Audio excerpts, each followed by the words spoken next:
Hello, hello, hello, and welcome to English Learning for Curious Minds by Leonardo English, the show where you can listen to fascinating stories and learn weird and wonderful things about the world at the same time as improving your English.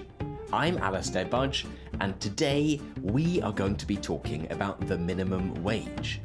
In many countries around the world, there are laws stating the minimum amount of money that an employee should earn for doing a job, the so-called minimum wage. To some, this is a worthy achievement, a law that protects workers from exploitation at the hands of greedy corporations. To others, it is a red herring, a feel-good measure that hurts the very people it aims to help. So, in this episode, we'll explore the history of the minimum wage. We'll look at some of the arguments for and against. We'll look at some examples of countries where it has worked, others where it hasn't. We'll talk about the particular case of the UK, and we'll also learn about how sometimes not having a minimum wage, surprisingly enough, actually results in higher wages for the lowest paid workers. Okay then, let's get right into it and talk about the minimum wage. I imagine that many of you can remember your first real paycheck. In the autumn after I finished school, I worked in a pub in a nearby village, pulling pints, serving drinks, and making small talk with the regulars. The shifts were quite long at times. 12 p.m. to 12 a.m. was the longest one, if I'm not mistaken.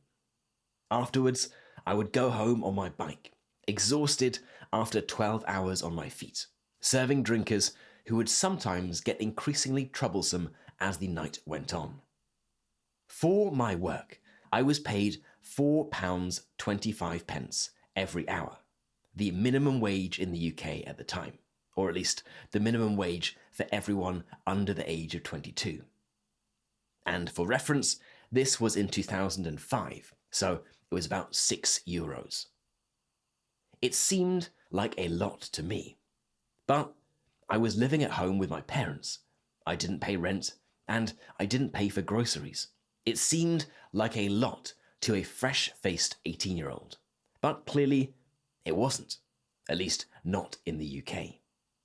It was the minimum that any company was legally allowed to pay an employee. I literally couldn't have been paid any less.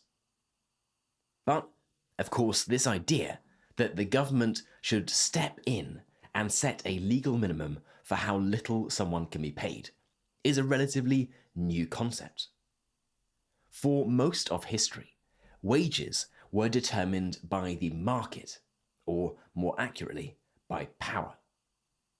Whether you worked in the fields or later on in a factory, the amount you were paid was the result of a direct agreement between you and your employer. If you were desperate for work, and your employer knew it, they could pay you next to nothing.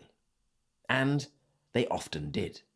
Pick up any Charles Dickens novel, and you'll find depictions of evil employers squeezing their workers for every last penny, paying them the absolute minimum possible for them to not die of starvation or from freezing to death at home.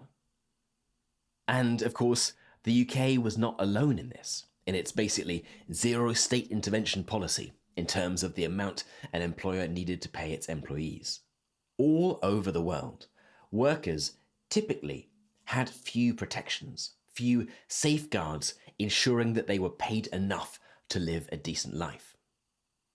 And although it is now popular to talk about how we must crush the rich and how evil billionaires are exploiting the poor, the reality is that living standards and disposable income for the poorest in society, in practically every country in the world, have never been higher than they are today. This is thanks to economic growth, but there is an argument to be made that it is also thanks to the concept of the minimum wage. In other words, the lowest salaries in society are higher than ever before, thanks to government intervention, laws protecting workers from low pay. Governments first started to get involved at the end of the 19th century. And in fact, the first countries to legislate minimum wage laws were in a part of the world you might not necessarily expect. Not post-revolutionary France or English factory workers weary of working 12 hours a day, 7 days a week. It was, in fact, on the other side of the world, in Australia and New Zealand. In both countries, there was growing concern that certain workers in certain industries, especially women working in clothes factories, were being paid so little that they couldn't afford even the basic necessities of life. A small number of employers held all the power, and governments feared that unless something changed, there would be civil unrest, and they would have a French Revolution type situation on their hands, with angry workers rising up against their rulers. The first laws came into place in 1894 in New Zealand, and in Australia 2 years later. Initially, they were focused on individual industries, but they quickly spread. The idea was codified by a 1907 law called the Harvester Case, which stated that there should be a living wage for, and I'm quoting directly, a man, his wife, and 3 children to live in frugal comfort. Frugal, by the way, means careful with money. So frugal comfort means living comfortably, but without any luxuries. In other words, every job should pay enough to support a decent life for a family of 5, a man, his wife, and 3 children. Now, perhaps you can complain about this seeming like an archaic view of the world, of a man going out to earn a living while his wife and 3 children stay at home. This was more than 100 years ago, so clearly certain things were different. But what you might also quite rightly point out is that this living wage must surely have been more generous than a modern living wage, given that it aims to support 1 non-working parent and 3 children. In 21st century Britain, at least, you would certainly struggle to feed a family of 5 on the minimum wage. But back to the start of the 20th century. Understandably, the introduction of the minimum wage proved popular with workers, and the idea quickly spread. In 1909, the United Kingdom passed something called the Trade Boards Act, which established wage boards to set minimum wages in industries that were considered especially exploitative, things like garment work, where mainly women and children were exploited, forced to work long hours in terrible conditions for very low pay. In the United States, a national minimum wage came a little later, but not without a fight. It was introduced in 1938 during the Great Depression as part of President Franklin D. Roosevelt's New Deal. At the time, it was set at 25 cents an hour, around $5.70 in inflation-adjusted terms. Even though the idea had spread throughout much of Europe, it was still a radical idea in America. It was the biggest economy in the world, the roaring heart of capitalism, and the idea that the government should intervene and say, this is the minimum a company can pay its employees, well, that was controversial. It would cost jobs, employers cried. It would result in people being paid less because companies would sack them. Companies would go out of business if they had to pay these higher wages. To this, President Franklin D. Roosevelt had a plain answer. Tough luck.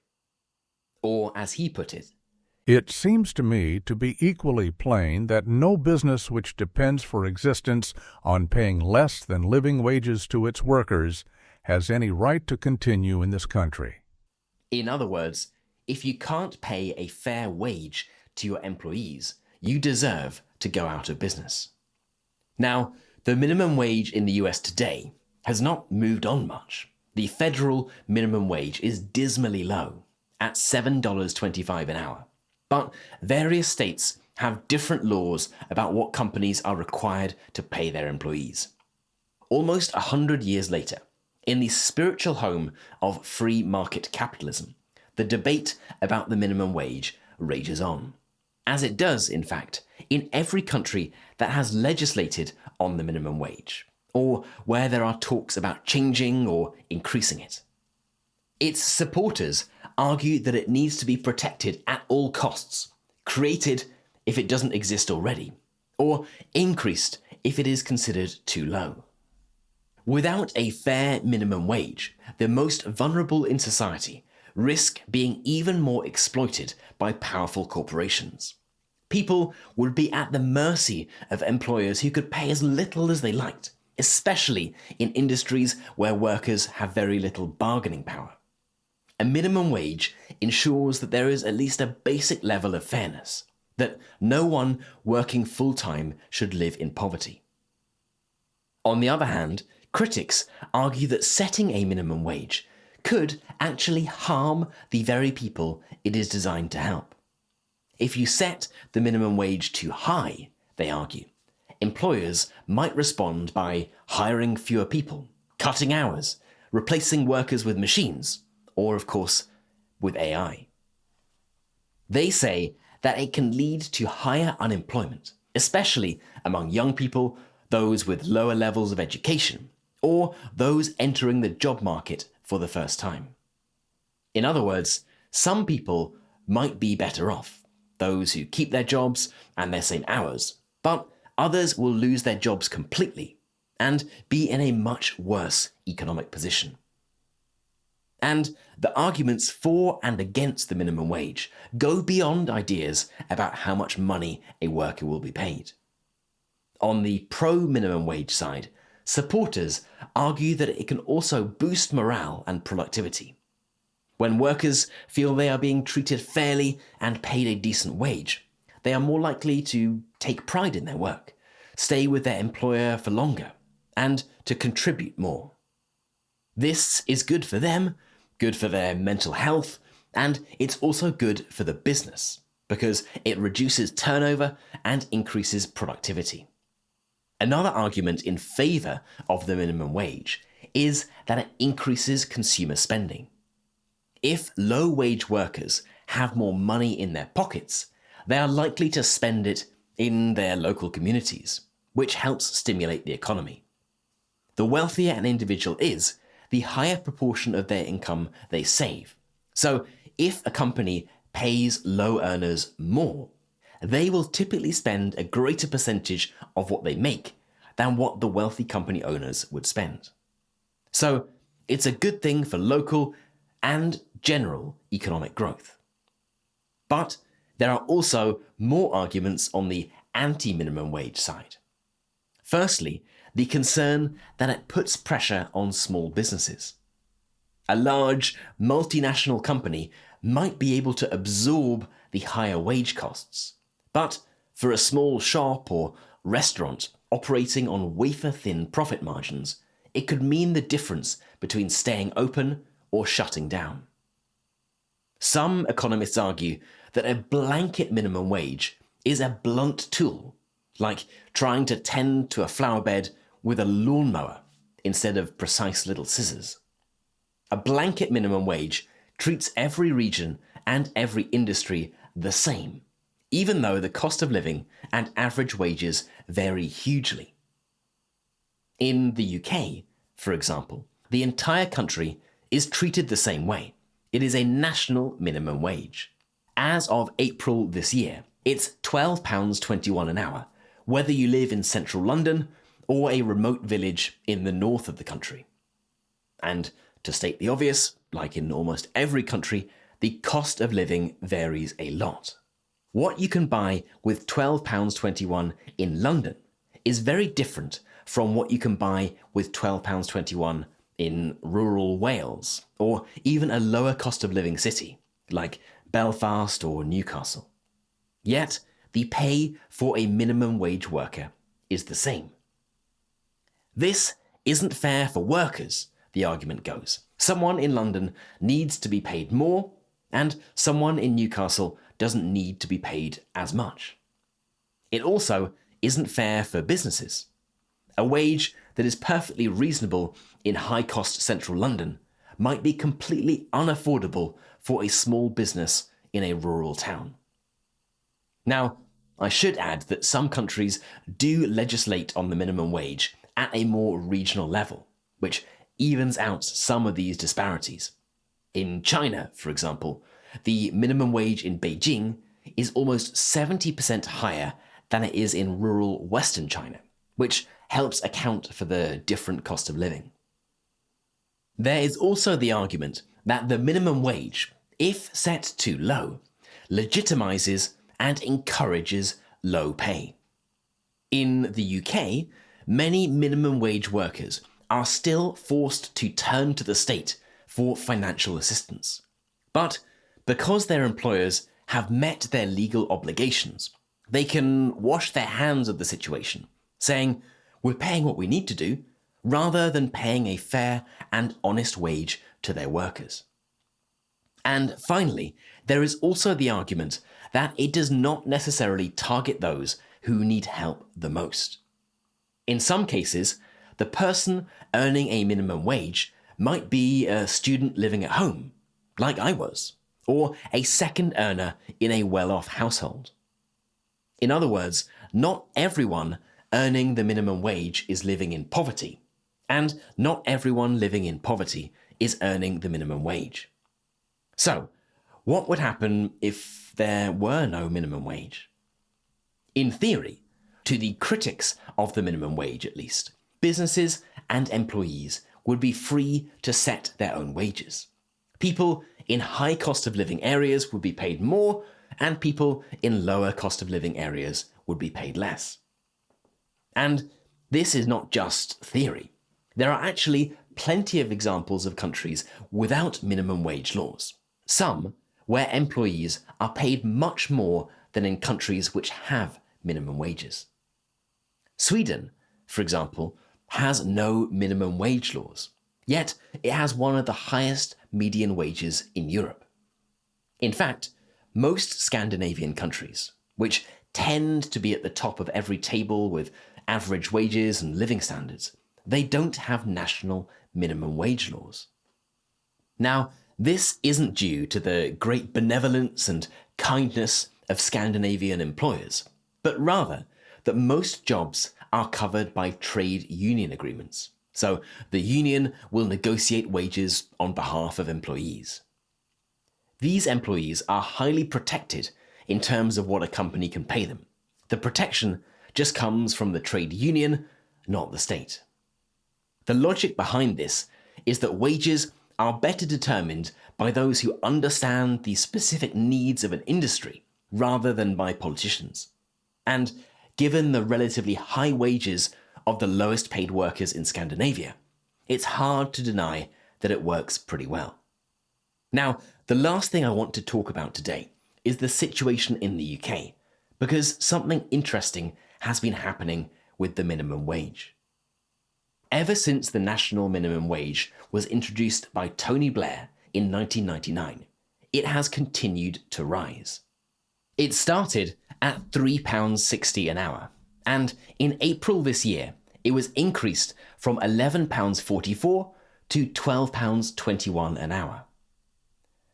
Compounded, this is an average growth of almost 5% a year, which is significantly higher than the growth in non-minimum wage jobs, which increased at a rate of 2.8% a year.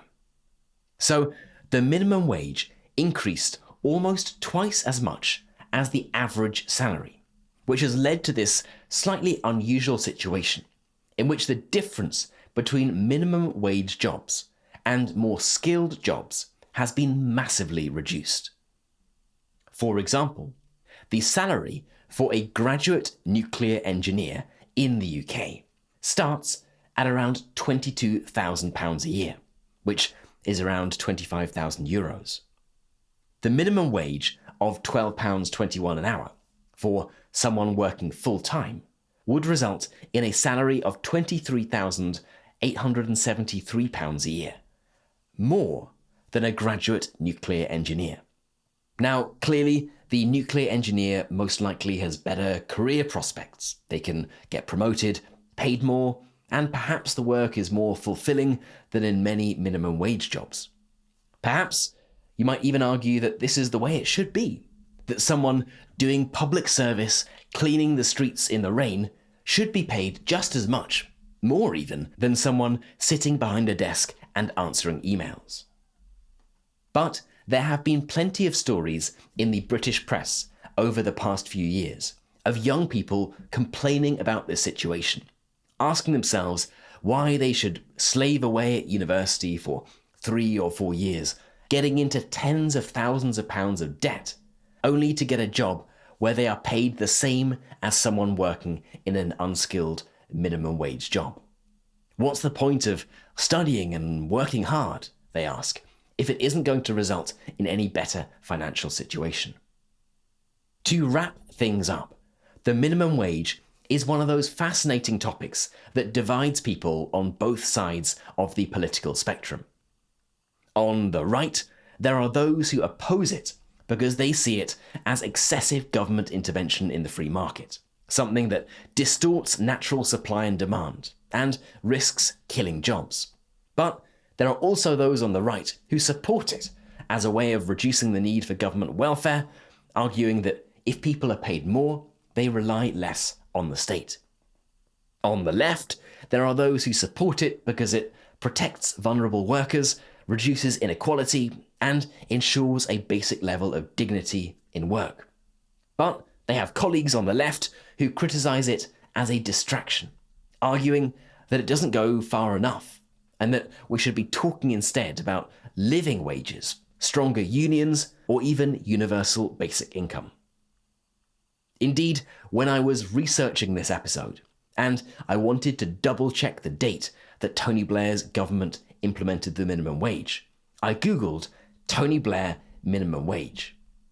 The first 2 results I got were both from left-leaning publications, Jacobin and The Guardian.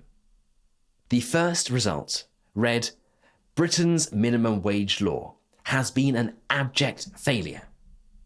And the second read, "Minimum wage is UK's most successful economic policy in a generation."